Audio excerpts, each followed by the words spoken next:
Iran पर Israeli सेना का जबरदस्त हमला। वेस्टर्न ईरान में मिलिट्री बेस को टारगेट किया गया। इजरायल के हमले में ईरानी बैलिस्टिक मिसाइल लॉन्चर तबाह हुआ। आईजीएफ का दावा, कई ईरानी सैनिक मारे गए। इजरायल का 2 दिन फाइटर जेट को मार गिराने का दावा। आईजीएफ ने 20 से ज्यादा लड़ाकू विमान के अड्डों पर हमला किया। इजरायल के हमले में ईरान के 8 लॉन्च पैड तबाह हुए। इजरायली डिफेंस फोर्स ने अटैक का वीडियो जारी किया। अमेरिकी हमले के बाद इजरायल पर ईरान का पलटवार तेज हुआ। तेल अवीव और हाइफा समेत इजरायल के 14 शहरों में अटैक हुए। ईरान के इजरायल पर 27 बैलिस्टिक मिसाइल दागी गई। कई शहरों में सायरन बजे हैं। तेल अवीव और हाइफा में बड़ी तबाही देखने को मिली। ईरान के मिसाइल अटैक में तेल अवीव में भारी तबाही। कई घर मलबे में तब्दील हुए। तबाह हुए घरों से लोगों का रेस्क्यू किया गया। सेंट्रल और उत्तरी इजरायल में ईरान की बैलिस्टिक मिसाइल दागी गई हैं। ताजा हमले में 86 लोग घायल हुए हैं। इजरायली स्वास्थ्य मंत्रालय ने दी जानकारी। ईरान ने इजरायल के खिलाफ अपना एक और ब्रह्मास्त्र निकाला। जंग में पहली बार खैबर मिसाइल का इस्तेमाल किया गया। इजरायल पर ईरान ने लॉन्ग रेंज मिसाइल दागी हैं। बेन गुरियन एयरपोर्ट को बनाया निशाना। इजरायल के रिसर्च और कमांड सेंटर पर भी अटैक हुआ। इजरायल ने अपना एयर स्पेस बंद किया। ईरान पर अमेरिकी हमले के बाद इजरायली सरकार का फैसला। अमेरिका ने ईरान के 3 एटमी ठिकानों पर की एयर स्ट्राइक। राष्ट्रपति ट्रंप ने ट्वीट करके हमले की ईरान को ट्रंप की धमकी। बोले कि ईरान शांति कायम करे, नहीं तो और भी बड़ा हमला करेंगे। अब की बार परिणाम और भी ज्यादा भयानक होंगे। ट्रंप बोले, ईरान के परमाणु हथियार हासिल नहीं करने दूंगा। ईरान सिर्फ इजरायल के लिए नहीं, अमेरिका के लिए भी खतरनाक है।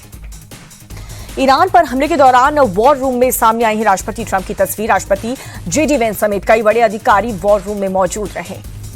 ईरान पर हमले के बाद अमेरिकी राष्ट्रपति ट्रंप ने नेतन्याहू से फोन पर बातचीत की। ईरान पर हमले की विस्तार से जानकारी दी गई। नेतन्याहू ने डोनाल्ड ट्रंप का आभार जताया। बयान जारी करके कहा कि ईरान के अंदर परमाणु ठिकाने पर हमला करने का फैसला इतिहास बदल देगा। इजरायली प्रधानमंत्री बोले, राष्ट्रपति ट्रंप का फैसला साहसिक है। शक्ति के माध्यम से ही शांति आती है। अमेरिकी हमले के बाद ईरान की पहली प्रतिक्रिया, कहा कि दुश्मन ने हमारे ऊपर हमला किया, हम हमले का करारा जवाब देंगे। ईरान के सुप्रीम लीडर की अमेरिका को चेतावनी। खामेनेई बोले, अमेरिका बड़े हमले के लिए तैयार रहे। अमेरिका ने ऐसा हमला पहले नहीं देखा होगा। ईरान के विदेश मंत्री का अमेरिका को धमकी। कहा कि ईरान की अपनी आत्मरक्षा का अधिकार। आत्मरक्षा के लिए हमारे पास सभी विकल्प खुले हुए हैं। ईरानी विदेश मंत्रालय ने कहा कि अमेरिका ने खुद युद्ध की शुरुआत कर डिप्लोमेसी का रास्ता बंद किया। देश की सुरक्षा के लिए पूरी ताकत से लड़ेंगे। ईरान ने भी ईरान के परमाणु ठिकाने पर अमेरिका हमले पर चिंता जताई है। कहा कि अमेरिकी हमले से क्षेत्रीय शांति और सुरक्षा को खतरा है। ईरान की परमाणु ऊर्जा संस्थान के अमेरिकी हमले को अंतर्राष्ट्रीय कानून का उल्लंघन बताया। कहा कि अमेरिका ने NPT का उल्लंघन किया। हमला IAEA की निगरानी में हुआ। हमास ने ईरान पर अमेरिकी हमले की कड़ी निंदा की है। कहा कि ईरान पर अमेरिकी हमला निंदनीय है। अमेरिका के अंतर्राष्ट्रीय कानून का उल्लंघन हुआ है। अमेरिका के समर्थन में उतरा ब्रिटेन ने ईरान पर अमेरिका हमले कर रही सही ठहराया। PM स्टारमर बोले, अब ईरान को बातचीत की मेज पर वापस आ जाना चाहिए। अमेरिकी हमले पर असदुद्दीन ओवैसी बोले कि हमले से नेतन्याहू को मदद मिली है। गाजा में नरसंहार हो रहा है, अमेरिका को इसकी चिंता नहीं है। अमेरिकी हमले के बाद पाकिस्तान के ओवैसी का सवाल। कहा कि क्या इसके लिए ट्रंप को नोबेल पुरस्कार मिलना चाहिए। ईरान के परमाणु ठिकाने पर हमले पर बोले फारूक अब्दुल्ला। कहा कि ईरान गर्दन कटवा सकता है लेकिन झुकेगा नहीं। ईरान में सत्ता परिवर्तन चाहते हैं अमेरिका और इजरायल। सपा प्रमुख अखिलेश यादव ने यूपी सरकार को घेरा। कहा कि पुलिस का पॉलिटिकल इस्तेमाल कर रही है सरकार। चुनाव जीतने के लिए हो रहा है पुलिस का उपयोग। यूपी की कानून व्यवस्था को लेकर के अखिलेश बोले, प्रदेश में लगातार अपराध बढ़ रहे हैं। महिलाओं के साथ अपराध और अन्याय हो रहा है। अखिलेश ने यूपी की महिलाओं से किया बड़ा वादा। बोले कि सपा की सरकार बनेगी तो स्त्री सम्मान योजना लाएंगे। गरीब महिलाओं को हर महीने देंगे 3000 रुपए। चुनाव से पहले नीतीश सरकार का बड़ा दाव। विधवा, बुजुर्ग और दिव्यांगजनों की पेंशन बढ़ाई गई है। अगले महीने से 400 की जगह 1100 रुपए मिलेंगे। तेजस्वी यादव ने नीतीश सरकार को बताया नक्सली। कहा कि हमने 1500 रुपए देने का वादा किया था, हमारा आइडिया चुरा लिया गया। तेजस्वी यादव ने कहा कि बिहार की मौजूदा सरकार वैचारिक रूप से दिवालिया। महागठबंधन की सरकार आने के टेंशन में नीतीश जी ने पेंशन बढ़ा दी। केंद्रीय मंत्री गिरिराज सिंह का पलटवार। कहा कि लालू और उनके बेटे को लोग भ्रष्टाचार कहते हैं। सीएम नीतीश के पेंशन बढ़ाने के फैसले के डिप्टी सीएम शिवराज चौधरी ने बताया ऐतिहासिक। कहा कि इससे लोगों को और भी ज्यादा राहत मिलेगी। बिहार सरकार के मंत्री नितिन नवीन का अटैक। कहा कि तेजस्वी यादव को अपनी भाषा पर रखना चाहिए संयम। बिहार चुनाव से पहले चिराग पासवान ने नीतीश सरकार के फैसले पर उठाए सवाल। सड़क हादसे में मुआवजा देने के नियम बदलने पर नाराजगी जताई। चिराग पासवान ने चिट्ठी लिखकर के पहले वाले रूल्स लागू करने की मांग की। कहा कि नया नियम पीड़ित परिवारों के साथ संवेदनहीनता है। उत्तराखंड के त्रिस्तरीय पंचायत चुनाव का ऐलान हुआ। 2 चरणों में 10 और 15 जुलाई को होगी वोटिंग 19 जुलाई को आएगा रिजल्ट। चंडीगढ़ से लखनऊ जाने वाली इंडिगो की उड़ान रद्द हो गई है। तकनीकी खराबी के चलते फ्लाइट कैंसिल हुई। नेशनल कॉन्फ्रेंस के बीच फारूक अब्दुल्ला का बयान, कहा कि हमें राज्य का दर्जा मिलने का इंतजार, अगर देरी हुई तो सुप्रीम कोर्ट जाने का अलावा कोई भी विकल्प नहीं है। गोरखपुर में यूपी के सीएम योगी आदित्यनाथ का जनता दर्शन, लोगों की सुनी समस्याएं, अधिकारियों को जल्द ही समाधान के निर्देश दिए। गोरखनाथ मंदिर में सीएम योगी आदित्यनाथ ने छोटे बच्चों से मुलाकात की, बच्चों का हालचाल जाना, उन्हें टॉफियां बांटी। द्रास में सरदार शौर्यथॉन का आयोजन हुआ। महाराष्ट्र के डिप्टी सीएम एकनाथ शिंदे ने मैराथन को हरी झंडी दिखाई। बड़ी संख्या में लोग शामिल हुए। एमपी के सीएम मोहन यादव की मांग, कालगणना का वास्तविक केंद्र ग्रीनविच की जगह भारत का उज्जैन होना चाहिए। पंजाब सरकार का फैसला, जेल विभाग में 500 नई भर्तियां होंगी। फायर सेफ्टी सर्टिफिकेट अब 3 साल के लिए जारी होगा। यूपी के पूर्व डीजीपी प्रशांत कुमार उज्जैन पहुंचे। बाबा महाकालेश्वर के दर्शन करके आशीर्वाद लिया।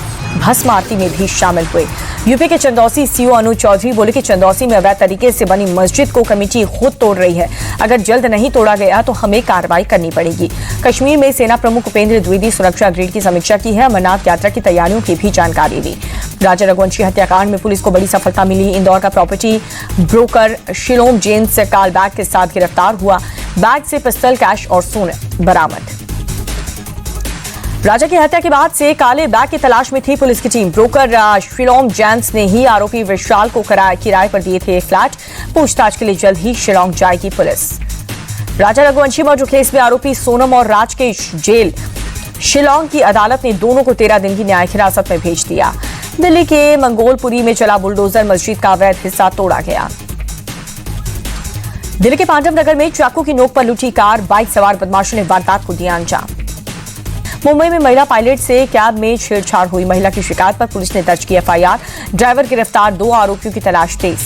पश्चिम बंगाल के मुर्शिदाबाद के कांदी इलाके में दर्दनाक सड़क हादसा हुआ। तेज रफ्तार गाड़ी अनियंत्रित होकर के खड़े डंपर से टकराई, 5 लोगों की मौत, कई घायल। इंदौर में 76 किलो चांदी की लूट की घटना का पर्दाफाश हुआ। पुलिस ने 8 आरोपियों को गिरफ्तार किया।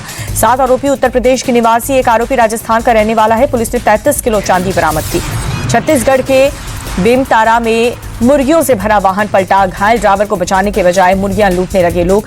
वीडियो सोशल मीडिया पर वायरल। अमृतसर पुलिस ने नाकेबंदी के दौरान 3 ड्रग तस्करों को पकड़ा। कैश, पिस्टल और कारतूस भी बरामद। झारखंड के बोकारो में हथियार बनाने वाली फैक्ट्री का भंडाफोड़ हुआ। कई हथियार बरामद कर लिए गए। पश्चिम बंगाल के उत्तर 24 परगना में एक गोदाम में लगी भीषण आग, आसमान में उठी लपटें, पूरा गोदाम जल करके खाक में। पुलिस मुठभेड़ में गिरफ्तार हुआ 25,000 का इनामी बदमाश। पुलिस के शिकंजे में आते ही हाथ जोड़कर मांगने लगा माफी। जामनगर में एक शोरूम में लगी आग, बड़े पैमाने पर नुकसान की आशंका है। दमकल की टीम ने आग पर काबू पाया। अगले 2 दिनों में दिल्ली और आसपास के इलाकों में पहुंचेगा मानसून। आईएमडी ने वैज्ञानिक आरके जिनामणि ने दी जानकारी। दिल्ली के कई हिस्सों में झमाझम बारिश, लोगों को झुलसाने वाली गर्मी से निजात मिलेगी। मुंबई में भारी बारिश के आसार, मौसम विभाग ने जारी किया येलो अलर्ट। ओडिशा के मयूरभंज इलाके में भारी बारिश के बाद बाढ़ जैसे हालात पैदा हो गए। प्रभावित लोगों को नाव के जरिए रेस्क्यू किया गया। पंजाब के अमृतसर में मौसम ने ली करवट, शहर के कई इलाकों में जबरदस्त बारिश। मध्य प्रदेश के ग्वालियर में भारी बारिश, शहर के कई इलाकों में जल भराव से आवाजाही प्रभावित। और लखनऊ में बदला मौसम का मिजाज, शहर के कई इलाकों में बारिश ने झुलसाती गर्मी से निजात दिलाई।